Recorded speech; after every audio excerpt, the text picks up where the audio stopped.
Philadelphia Marathon recap. What went wrong and what I absolutely nailed. I had the perfect training block.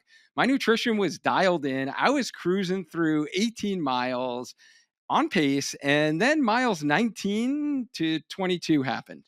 Today, I'm breaking down my Philly marathon, what cost me 4 minutes and a PR, and the three things I absolutely nailed so that you can copy for your next race. So, whether you're chasing a PR like I was, or just looking to improve and conquer the Philadelphia Marathon, this could be the difference between you actually hitting your goals and falling a bit short, like I did on this one, with a finish time of 3:43:28 or an average pace of 8:32.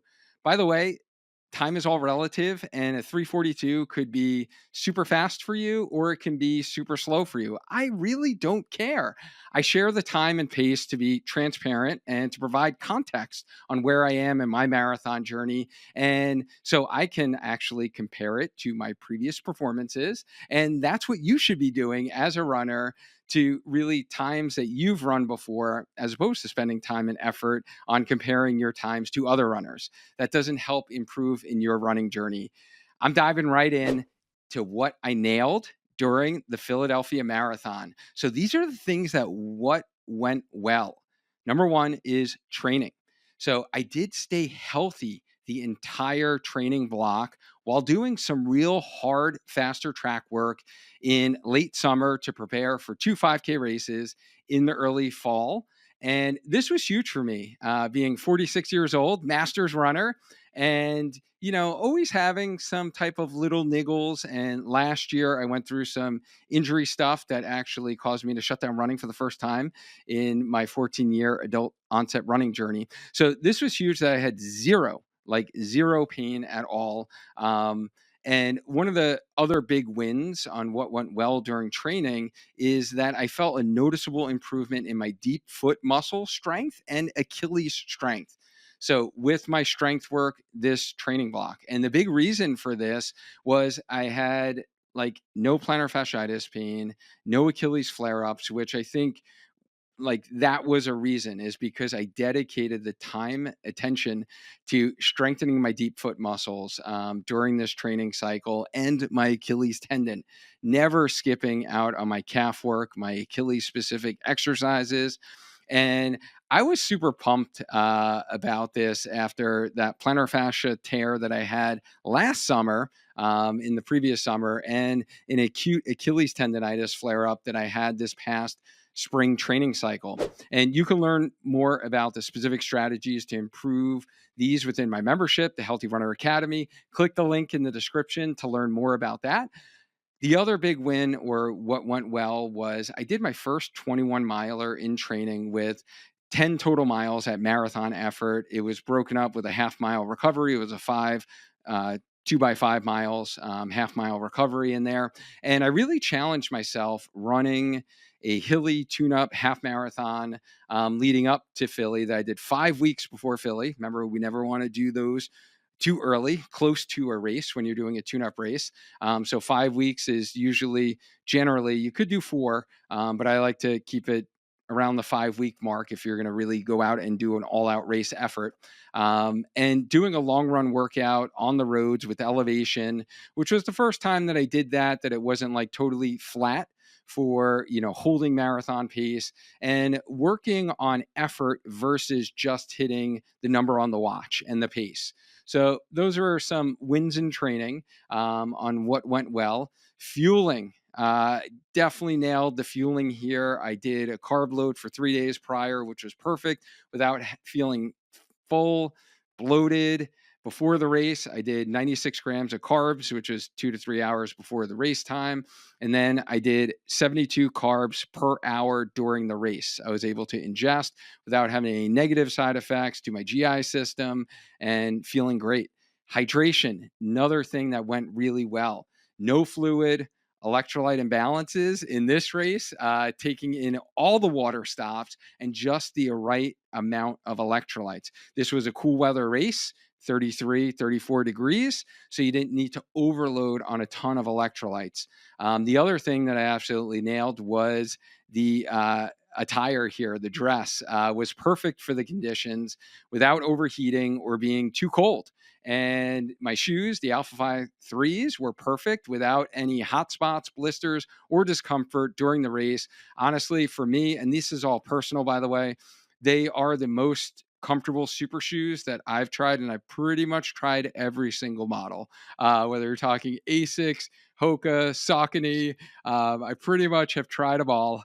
And they, for me, being a, let's say, larger sized runner, I thought they were super supportive for my feet. I had like bounce, pop, and zero blisters, hot spots. There's always something usually that hits your toe, or one spot kind of wrong in a shoe, but they were great for me. So they worked out really well. I gave them a whirl in my half marathon tune up race, and then I gave them a whirl in a long run workout to make sure that I wouldn't have any issues with them kind of moving forward. And the dress for this, this was 35 to 44 degrees weather, feels like of 37 degrees with 7-mile-an-hour wind, which was actually perfect, honestly, marathon conditions. I was a little worried it'd be a little too cold and you'd like get cold during the race because you're out there for so long. I was worried about the wind. The wind wasn't an issue. I know in previous years, sometimes coming off the Schuylkill River there, it can get kind of windy. But that dress was perfect for me. I did shorts, I did compression socks to cover my lower legs, and I did a tank top with arm sleeves and gloves. And I didn't even do like ear warmers. I did like a headband, which kind of covered my ears in the beginning. But then once I started like warming up, working up a little sweat, that was great. So I wasn't overheating at all. It was like kind of perfect dress. So I kind of nailed that for the conditions. And if you're already getting value from this, please hit the like button and subscribe to the channel so you don't miss the next video that is going to help you get stronger, run faster, and stay healthy.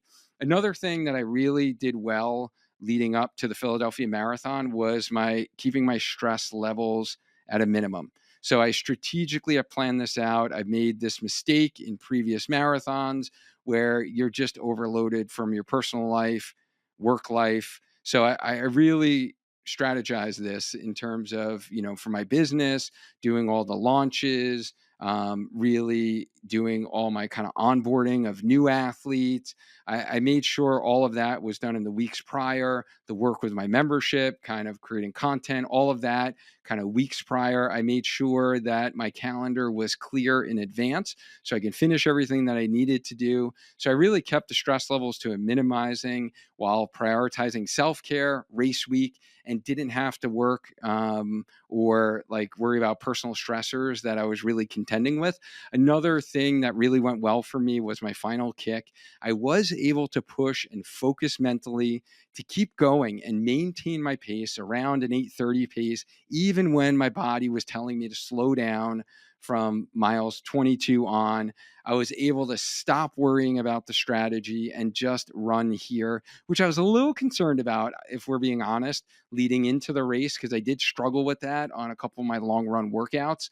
And if you're new to the show, we teach you how to execute the 6 key parts of your running journey. So you'll not only feel more confident in getting stronger and faster, you'll stay healthy and enjoy the process of running again and crush your marathon along the way. And what are those parts? 1 is mindset, 2 is strength training, 3 is the run plan, 4 is nutrition, 5 is recovery, and 6 is race strategy. Therefore, in today's episode, I'm going to get that race strategy bucket filled with a bunch of goodies. We're going to throw them in there, bells and all. This is the coolest medal, by the way, right? Wouldn't you agree? I love this medal. And it was actually, if you can see, it has a lot of the design of the main areas you're going to kind of cross. So you got the Rocky statue, you got the love sign, you got the zoo here. Yeah, you got a couple other, you got the museum up top. So yeah, this medal is really cool, and it's got the bell in the middle. So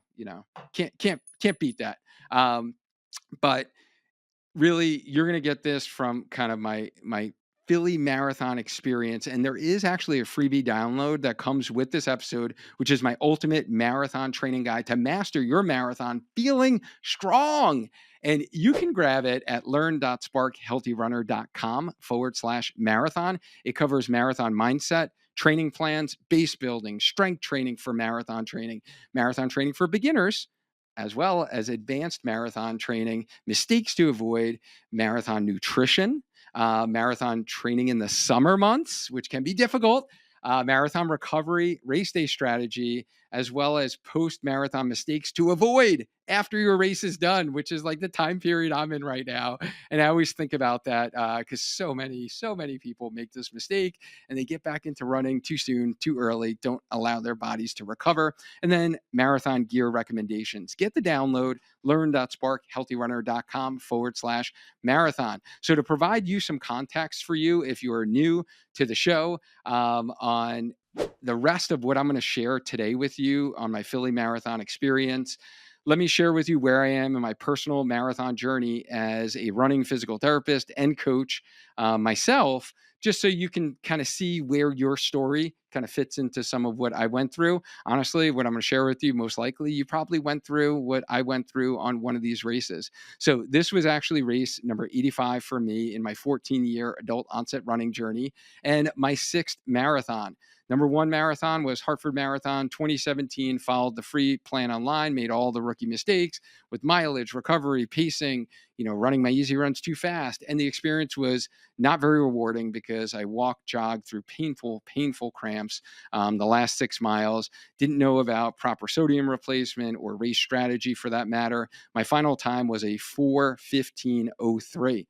Marathon number two, it took me, a full 5 years to go back for seconds, was Hartford Marathon 2022. Unfortunately, I did run this one with GI cramps, bloating, and needing to use the porta potty 2 times due to pre-race anxiety.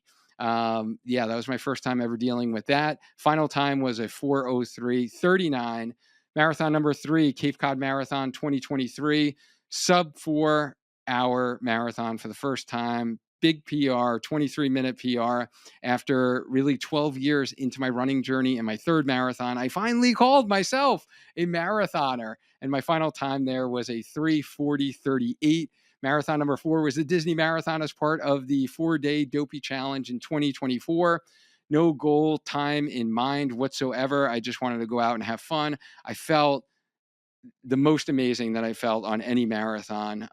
And I felt so good in the second half. My competitive spirit got to me and I just decided to turn it on and really, started picking up the pace and felt strong, proud. And I had so much fun in the most magical place on earth with a final time of a 3:44:30. So coming in like 4 minutes of my PR for a race I really wasn't trying and was having fun with the day after running the half marathon the day before.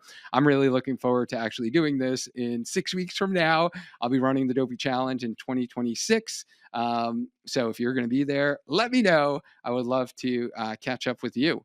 And there was a full 16 months between the Dopey Challenge and then my next marathon because I had to defer the Philadelphia Marathon in 2024 after suffering a plantar fascia tear last summer. And I detailed that with my 7 lessons learned from not running for 42 days in episode 249 on the Healthy Runner podcast. In case you're going through something similar to that, you can check that out. So I finally got back to the comeback marathon, which was the Steel Rail Marathon 2025, as my first marathon back after not running for that time period away. And that was the the big thing with this marathon. I made one critical mistake that sabotaged my race, creating a fluid and electrolyte imbalance. And when I didn't drink enough plain water and had too many electrolytes on a cool weather marathon day, which caused me to actually have cramping due to this fluid electrolyte imbalance because I had liquid fuel with me and the course really didn't have adequate water at all at any of the stops. And I was cramping really the second half, which totally sucked. My final time was a 3:44:12. So really going into Philly, I was ready to go after a PR. And I was ready to let's really do this and like show what the fitness has been working toward. the health, the long-term strength training in order to run. Like, what was this going to show? And as I mentioned, I blocked off my schedule nice and early. I made this a race week, racecation for myself. This was like self-care vacation for myself for the year. I left on a Thursday before the race, and I took the Acela train from New Haven, Connecticut to Philly, which was actually very pleasant, only a 3-hour ride, and checked into my hotel on that Thursday, the Bellevue, which allowed me to check in 4 hours early, which was awesome because I wasn't expecting that. And this was definitely a nicer hotel that I'm used to staying in. It was actually very nice hotel. And I went to my favorite local spot when in Rome, of course, in Philly, you got to get a cheesesteak.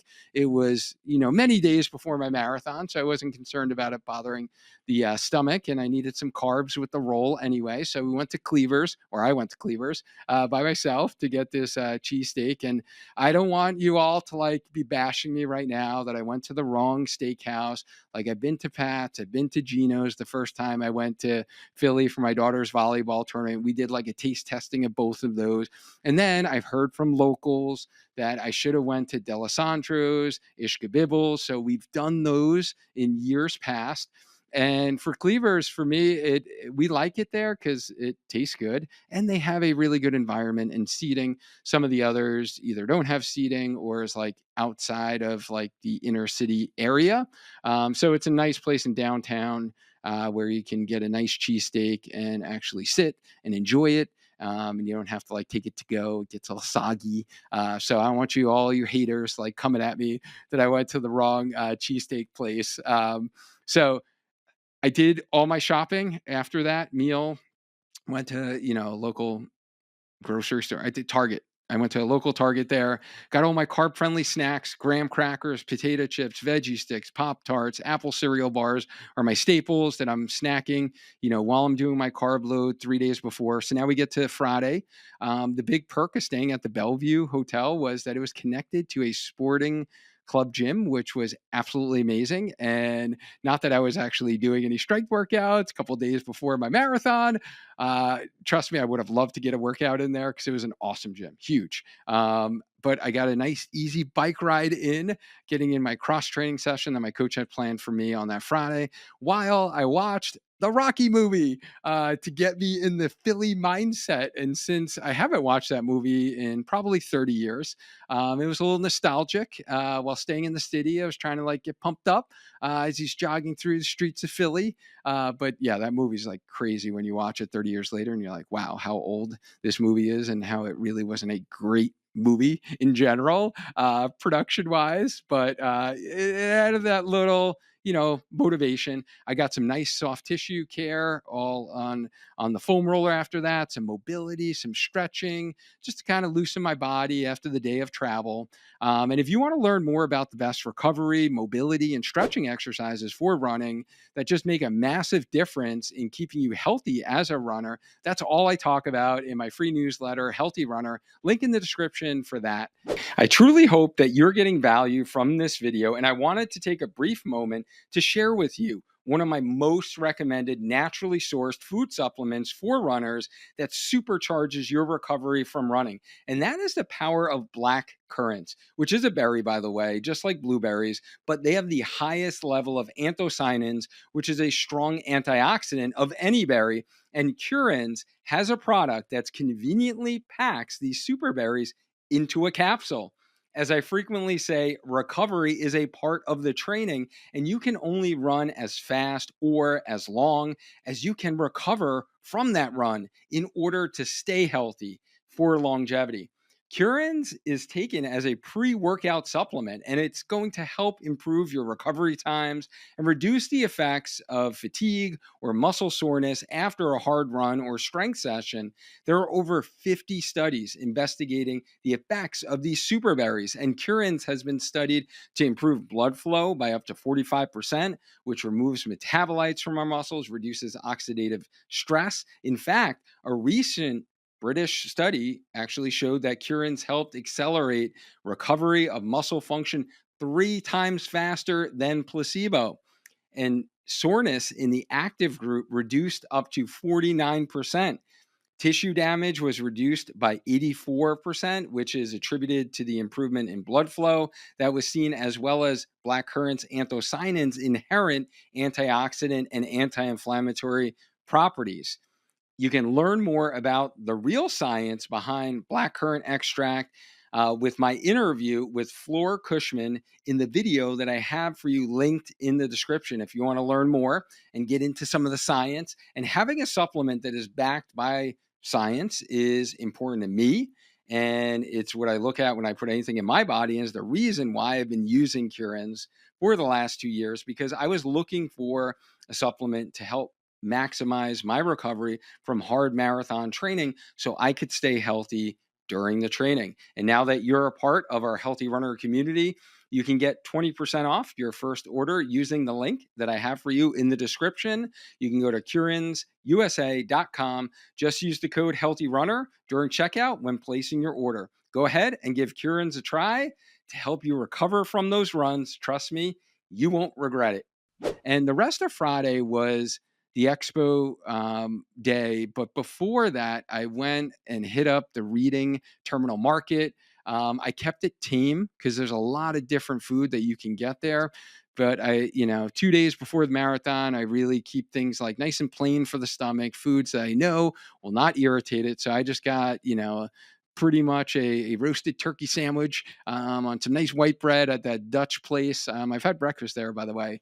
But yeah, a nice little spot in there. And I got a nice fresh loaf of bread, baked bread that I put in my backpack to bring back to my room so I could, have a little bread throughout the day as well. And then I headed over to the expo. You do have to schedule your expo time in advance, but just so you know, you can change your time because I wasn't going to rush around, right? Again, I was like getting a nice, calm, relaxed state of mind before the race. So I had to kind of bump back my expo time a little bit. And yeah, I had to do some last minute kind of wrapping up with athletes of mine the day before, but it was all like chill. They had a nice little cafe at that gym I mentioned. I was able to get some nice like egg sandwiches each day I was there. And I really wanted to like wrap things up before I shut things down for the race itself, as well as Thanksgiving holiday week, while my college girl was back home from Florida. So at the Expo was jam packed, mainly with half marathoners because I went on the Friday, and it was the line for the half marathon was like all around. I actually thought it was for everyone to get their bib. It wasn't. It was just for the half marathoners. And yeah, went through the expo. It was pretty good. Got all my gear, like the shirt I'm wearing now, got my little magnet so I can have it here for you. That I completed another 26.2. Met Bart Yasso, the mayor of running and the father of the famous Yasso 800 workout at the expo. I had him sign my book that I recently got from him, 100 Runs of a Lifetime. Nice little picture book, little National Geographic of 100 Runs of a Lifetime. Let's see what he said in here. He said, Duane, never limit where running can take you. He said that's kind of his motto. Very nice guy. It was kind of neat to be able to meet him, hear some of the speakers, and then have them sign the book.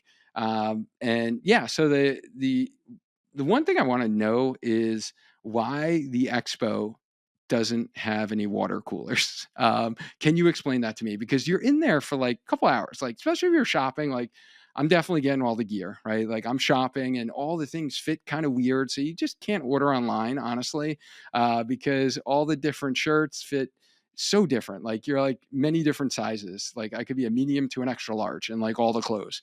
But you're in there for hours. It's like the day or 2 days before your race. There are literally no water coolers. I'm like, why can't we just get some like fluids in here?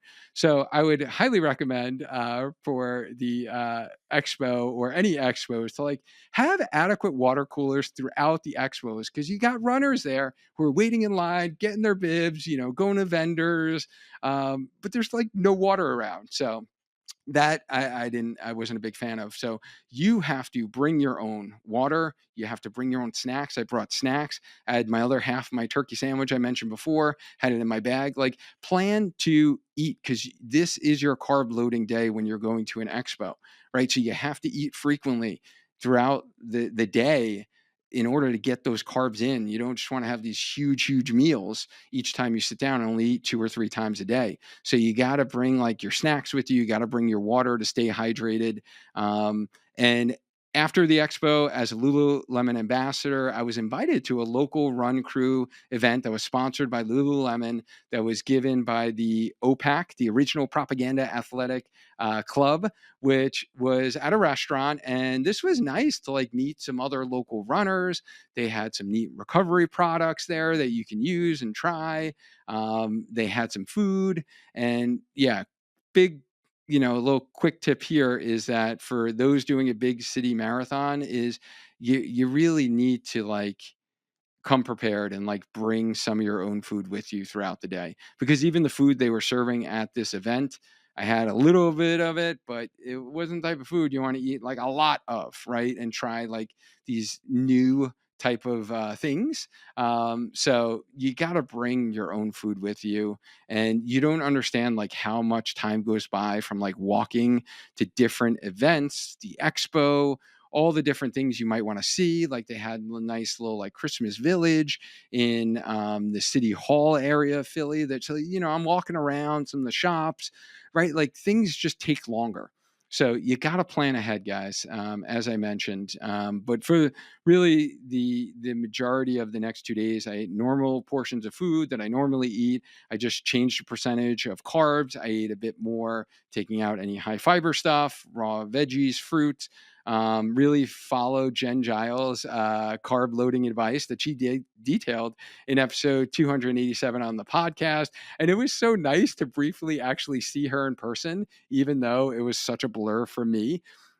Because she literally had to jump out because she was probably like calling my name and I didn't hear her because I was in tunnel vision mode in the pain cave at mile 25. She literally like, jumped in the street and like kind of like shocked me, and my brain didn't even register who it was till like I was gone, that it was Jen. But it was nice to see her while she was there. She was cheering on her daughter who crushed her first marathon, which was kind of cool. But the thing I changed up this time around in terms of like carb loading was drinking some carbs as well through my Goo Roctane drink mix. I've done that on long runs before.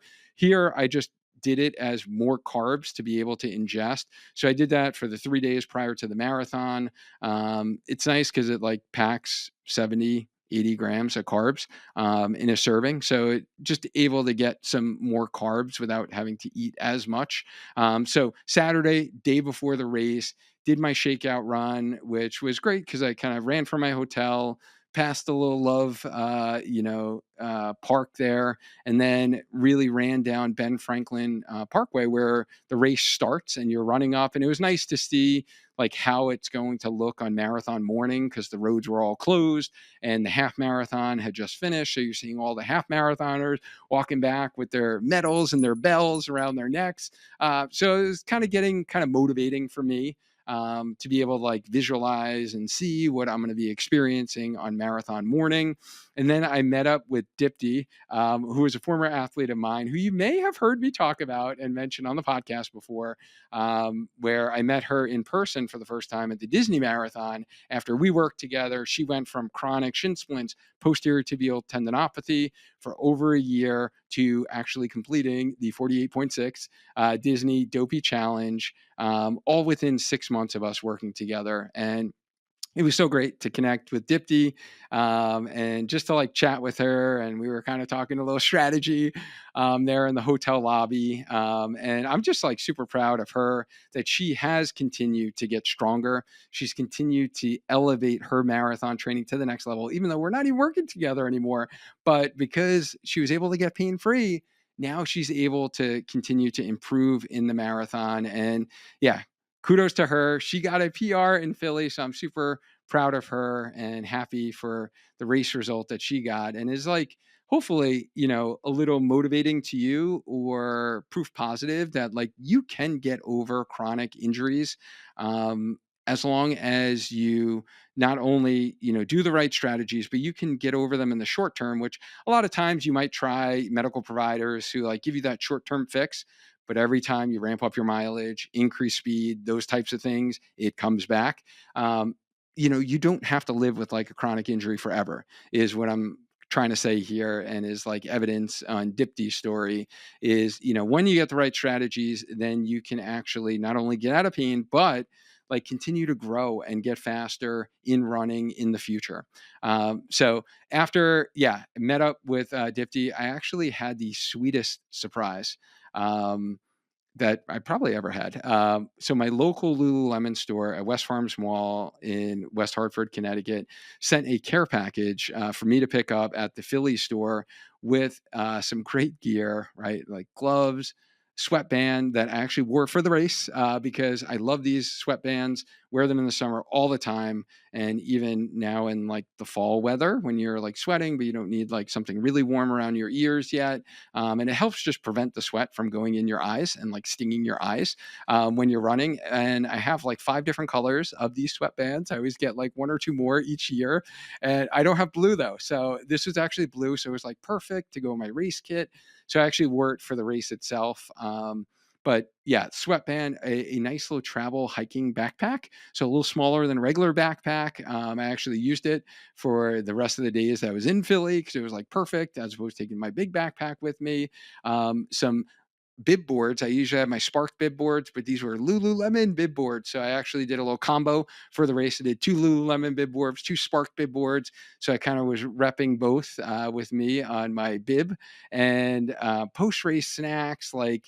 And this was actually the sweetest thing, in the bag, in the little pockets, as I'm like opening different pockets, there were like these different goodies that you were finding and snacks. And then there was actually handwritten notes from all of the team from the store.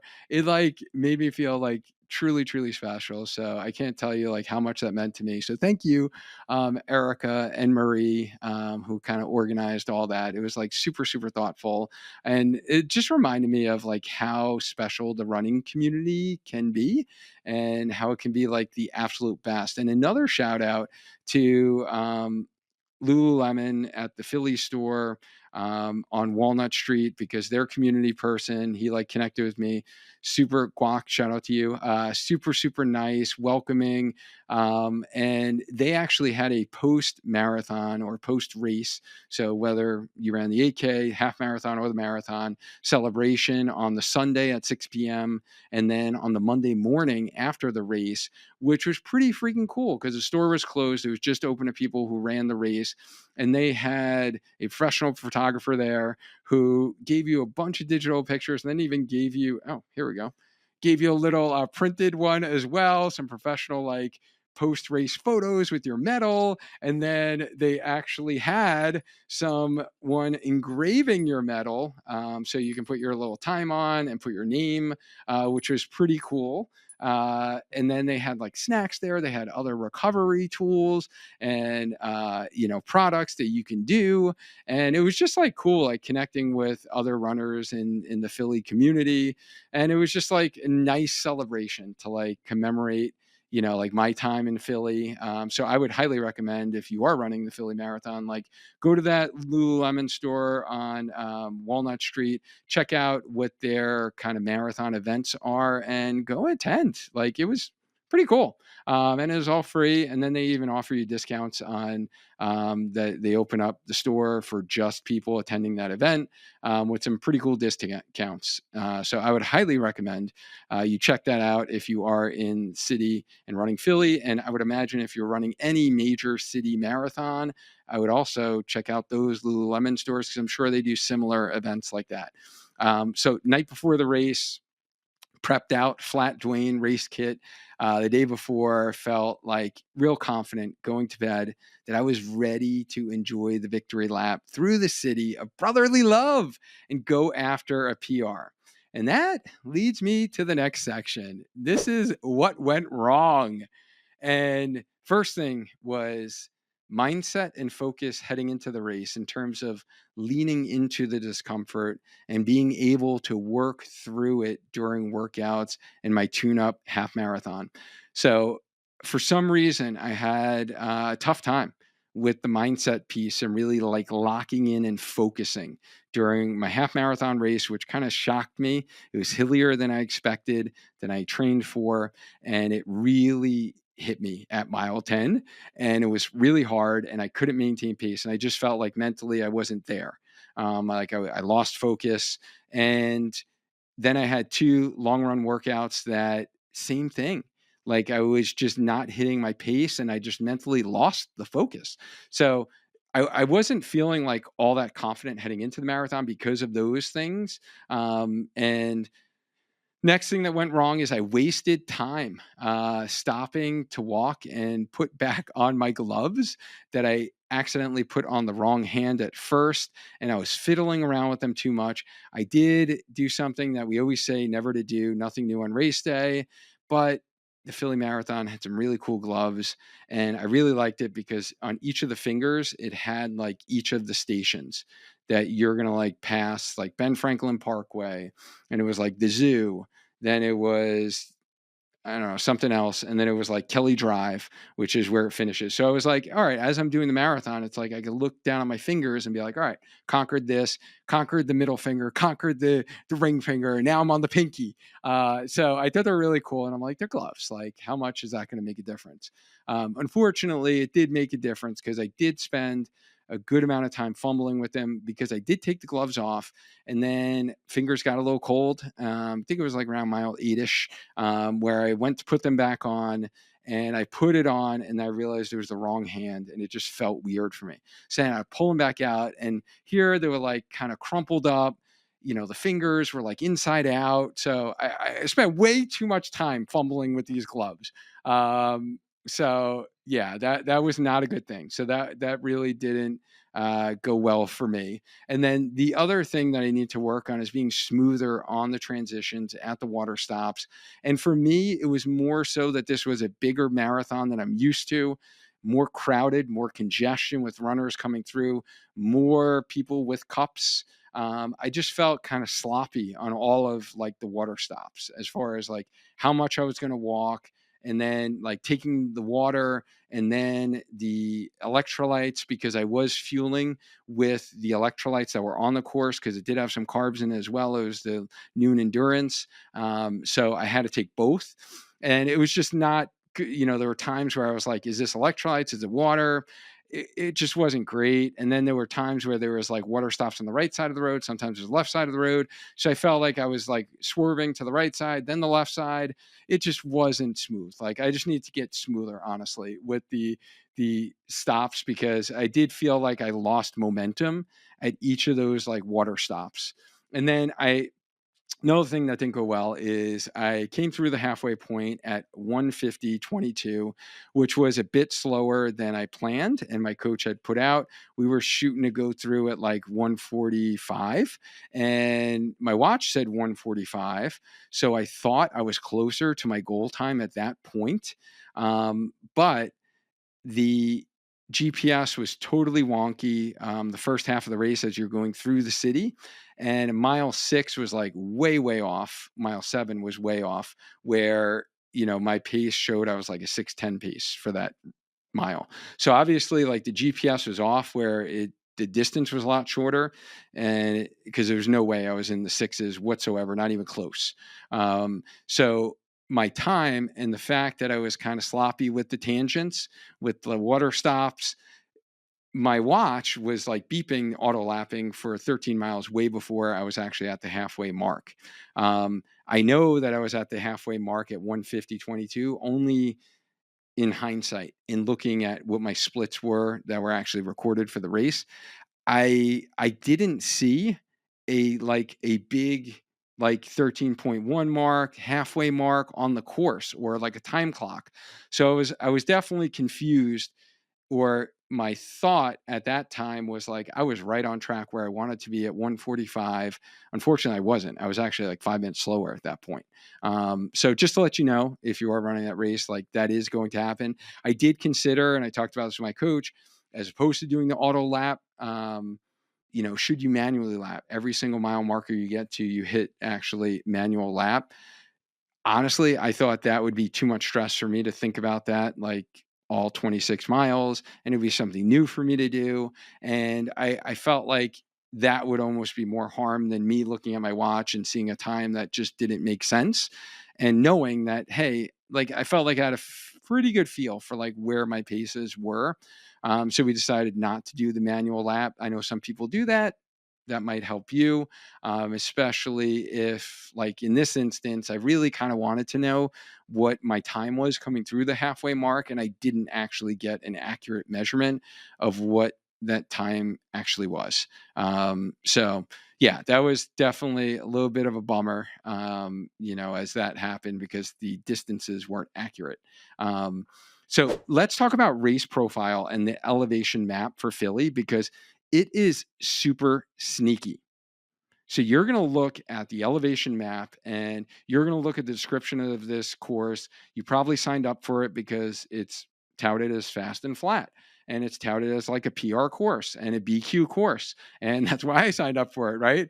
Um, but the elevation map is super, super sneaky. The first hill at mile 7 is a slow climb to mile 8 that goes over an overpass and the Schuylkill River near like UPenn section. And as I was actually running that, it was kind of nice because I did a little like my first race ever. Actually, it was my second race in Philly when I was there for a volleyball tournament. I did a 5K that was right in that UPenn section area. And I remember running over that overpass to go to the race. So that kind of brought me back to some like nostalgic memories of other times I've been in Philly traveling and running in the city. The steepest hill is around 9.5 miles going into Fairmount Park. It gets super narrow there. It was very congested. It gets narrow. It's a climb. It's the steepest hill. And then you get in the park, and there's rolling hills in the park from miles 9.5 just before 16. And then there's a steep downhill onto Kelly Drive for the rest of the race. And the hills in the park look harder on the elevation map because it's at a higher elevation, like when you look at the actual elevation map. But it's really because it's that one steep hill. And then once you get up there, you pretty much stay at that higher elevation between like 50 and 100 feet of elevation. And they're more like gradual rollers in the park. So they're actually not bad at all. The hills I underestimated are lower on the elevation map, but more drastic on the steepness of the climbs. So really, the hills after the park um, is really the harder hills that you actually feel on your legs because they're steeper in grade, if that makes sense. But when you look at the elevation map, like they're showing the scale that they're lower to the ground, so they look like tiny little hills. But I'm telling you, like they are definitely sneaky because they are harder. And then the last half mile is a slow uphill battle to the finish. Super, super sneaky. Be ready for it. That's all I could say is you got to be ready for that.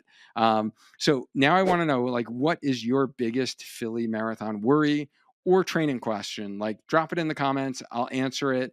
I do read all my comments. And next, I'm going to share with you the point of the race that I lost my PR. But before we do that, if you're getting value from this and enjoying these tips about how you can plan for your next marathon experience, I would greatly appreciate it if you could just hit that like button so I can continue creating free content like this and you can actually maintain a strong mind, a strong body, and just keep running. Also, if you're loving this content, then you'll certainly love our free marathon training and racing guide. It's specifically designed to cater to both beginner and advanced runners who are seeking to achieve their marathon goals with while like prioritizing longevity and minimizing the risk for injuries. You can grab it at learn.sparkhealthyrunner.com/marathon. Okay, let's get to the turning point of the race and where I lost the PR and needed to push more during the race.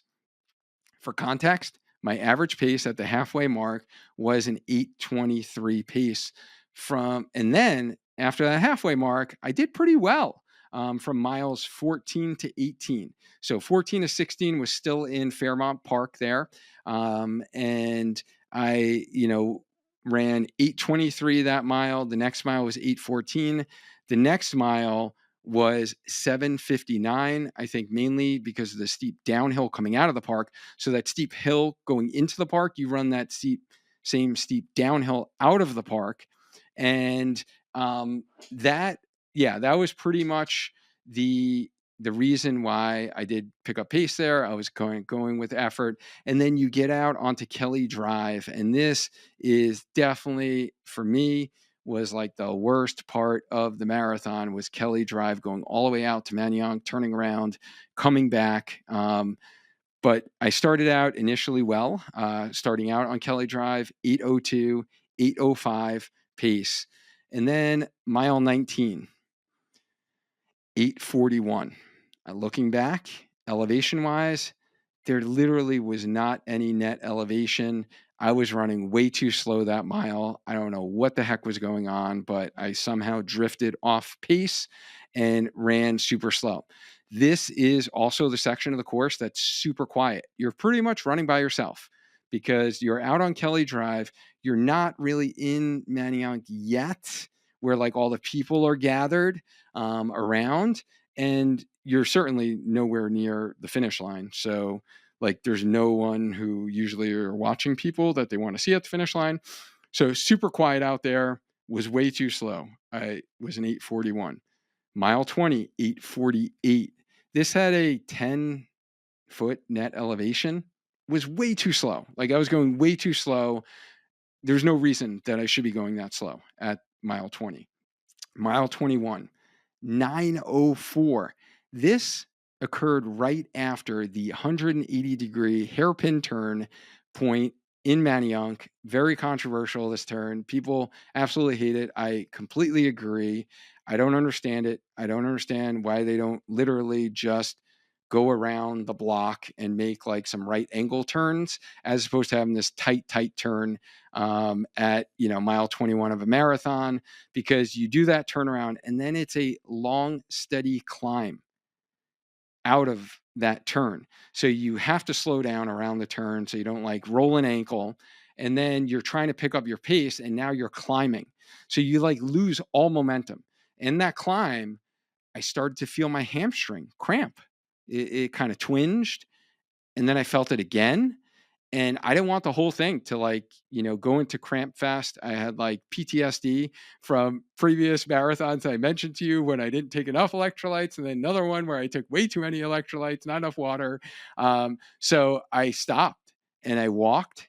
I took my gloves off. I took some base electrolyte salt because I knew it wasn't like an overload. I was like, maybe I need a little bit more salt. And that was the longest period that I walked during the whole race. It was probably about 30 to 60 seconds, if I had to guess.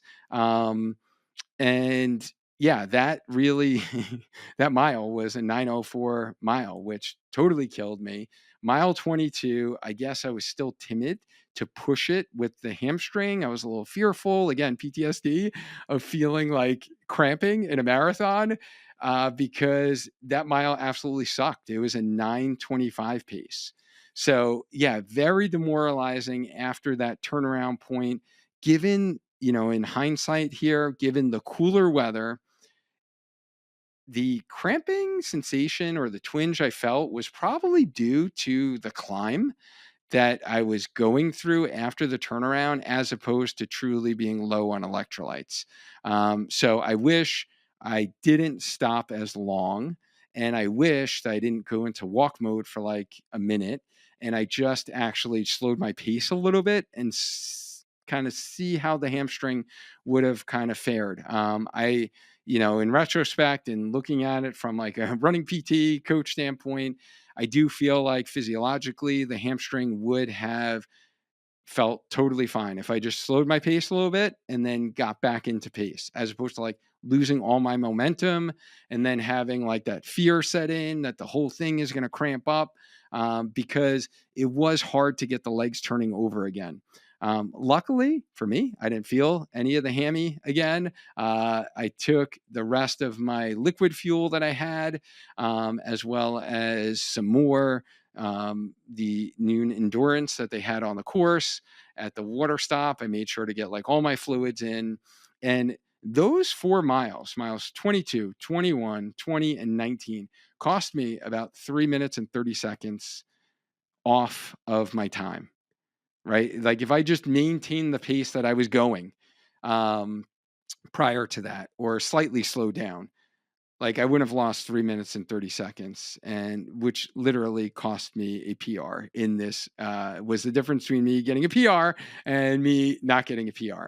Um, so at that point, we're at mile 22. As I mentioned, it sucked. I started hearing people cheering, saying, go 340 pace group. And that's pretty much what I needed for a PR is to go sub 340. And I was like, holy crap, the 340 pace group's right behind me. So I really got pissed at that point, and I decided to like kick it in, like lock in, go into like Death Star mode, really go into focus the rest of the way. And I was running as fast as I could, trying to get oxygen in, pushing as hard as I could push those last 4 miles. I felt good energy wise. I didn't take in any more fuel. Maybe I jogged a quick water stop. And then I skipped the last water stop because I was feeling good and I needed to get to the finish line.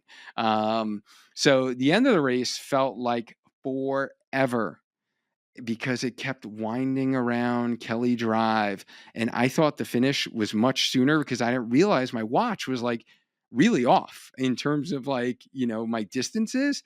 So, mile 26 like clicked off way before. I think my watch was a good 3/4 of a mile over from my actual, like, on my time. So man, that finish like sucked. I'm not going to lie. And then, especially the last elevation of it was 43 foot elevation, that last mile, it felt like 430 feet when you're at mile 26 of a marathon.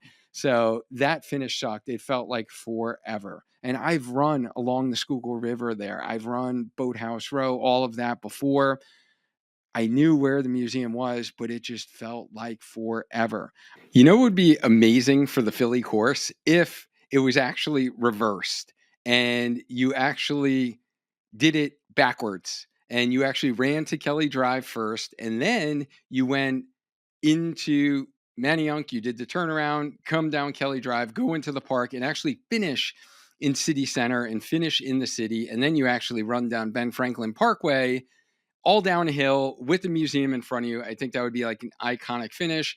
And it would actually be so much better for runners because you'd be doing like the most boring part of the course. That's the quietest in the beginning of the marathon, which is actually good to actually get control of your breathing, lock into marathon pace. And you'd have the most crowd support and the energy in the inner part of the city, during the hardest part of the marathon, which I think would be absolutely amazing. I would imagine they probably don't do that because they probably don't want to have the city streets closed into the afternoon if they were to reverse it. But if Philly ever does that, if they actually change the course and do just that, I will definitely run this marathon again. I definitely won't run it again because of how the end of it is. I really wasn't a big fan. So if you're running Philly, like be ready for that. Be ready that mentally it's going to get really hard after you come out of the park and you do that long straightaway Kelly Drive, you do that hairpin turn, and you come back, and it feels like forever to get to the finish line. You have to train for that mentally. Think about that during your long runs and know that it's coming. So hopefully this is helpful for you that you know it's coming because I really wasn't ready for that, if I'm being completely honest with you going in, and I wish I was. So I could have locked in and stayed a little bit more focused during that time. Now, whenever we reflect on our races, it's always good to put it into context into your life of what else was going on in your life. For me, there really honestly wasn't much going on in my life. Like I was able to prioritize my training, my recovery, my sleep without having a bunch of work stress, peak training.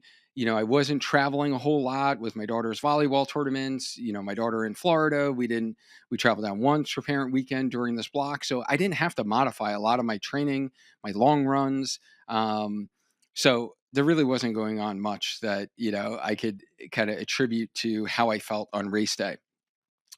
What am I most proud of? Nailed my nutrition and hydration, which was a struggle for me in the last marathon that I mentioned. Running the elevations on effort from a strategy standpoint, I did a good job at that. Enjoying the first half of the race touring Philly with complete joy and gratitude. I had the biggest smile on my face, like giving people thumbs up, saying thank you, waving, having fun with the photographers, and finishing kind of strong those last 3 to 4 miles after slowing down for 2 miles and locking in mentally and with focus, which I was a little nervous that I'd be able to do that based upon some of those long run workouts that I mentioned. Um, what will I do next for the next race, or what would I do differently? And these are really 3 things that you can copy for your next marathon. Number 1 is continue fueling and hydration strategy. Number 2, need to lock into race pace and strategy earlier in those middle miles. For me and this one, it was miles 19 through 22. And number 3 is longer tempos in training in both threshold work and marathon long run workouts, or those long runs with spikes. I talked about my coach with this, but just coming off the plantar fascia tear, the Achilles little flare up that I had last spring, being a master's runner. And I completely agree with this for the athletes I work with. Doing more broken tempos is super helpful for keeping you healthy. But in order to improve my fitness a little bit more for the marathon, we're going to work on stretching these out where I'm holding those paces for longer durations. Remember, guys, growth does not come from perfect races. It comes from honest reflection and the willingness to learn, adapt, and move forward with confidence. And that post-race feeling can be a mix of pride, frustration, and like that feeling of what now? So, whether you crushed your race or you struggled, every race has something to teach you. The key is reflection. And here's your 4-question post race check in. Number 1, you want to look at what went well. Number 2, what didn't go well and why? And number 3, what were you going through at that time within your life? And number 4, what are you proud of? So, this simple reflection can completely change how you grow as a runner. And if you want the full step by step post race reflection lesson and more trainings like this, join the Healthy Runner Academy membership built for everyday runners who want to stay strong, stay healthy, and be consistent with running. You can get the proven system, expert coaching, and supportive community that helps you run pain free, build strength, and keep chasing your goals at any age. This is the best way to get the expert guidance from myself, your running physical therapist and coach, if you want structured support without the cost of full one-to-one coaching. So whether you already have a coach who doesn't provide strength training or injury guidance, or you have a great PT who doesn't actually help with run training and progressions from the exercises that you started, the Academy bridges that gap so you can run strong and stay healthy all year long. To learn more, simply click the link that I have for you in the show notes or go to learn.sparkhealthyrunner.com/HRA. And here is the post race affirmation that I have for you. If you've just finished a race, I'm proud of the runner I have become. Every experience, the good and the bad and the hard, make me stronger, wiser, and more resilient. My worth is not tied to my pace or finish time. I am a healthy runner for life. So don't forget to get your free ultimate guide to crushing your marathon, feeling strong download by clicking the link that I have for you in the show notes. This was my Philadelphia Marathon recap, what went wrong and what I nailed. My name is Dr. Duane Scotti, and my mission is to empower you to feel strong and confident in getting faster so you can enjoy lifelong injury-free running. I'm the founder of Spark Healthy Runner, and you're watching the Healthy Runner podcast channel. Like and subscribe and hit that bell so you're notified when we do another video like this. This training was all about how to execute a smart marathon racing strategy to conquer your next marathon, whether it's in the city of brotherly love or elsewhere.